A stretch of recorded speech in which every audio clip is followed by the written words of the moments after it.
And what was amazing was that was my first entry into business.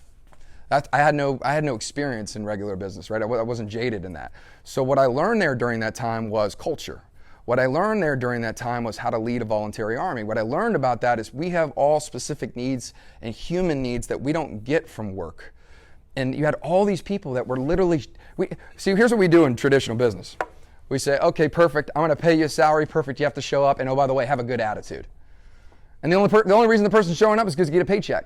And they show up, they don't have a good attitude. And then we go, God, just can't find good people. They don't have good attitudes. Everybody has bad attitudes, right? But in the network marketing space, what I learned is people were actually showing up and they had to pay to show up. I had to pay every time I showed up. I had to pay my own fee, right? So what's gonna motivate people to want to be a part of what you're doing, right? So I learned a new standard at that point. I learned a new standard that traditional business sucks at that.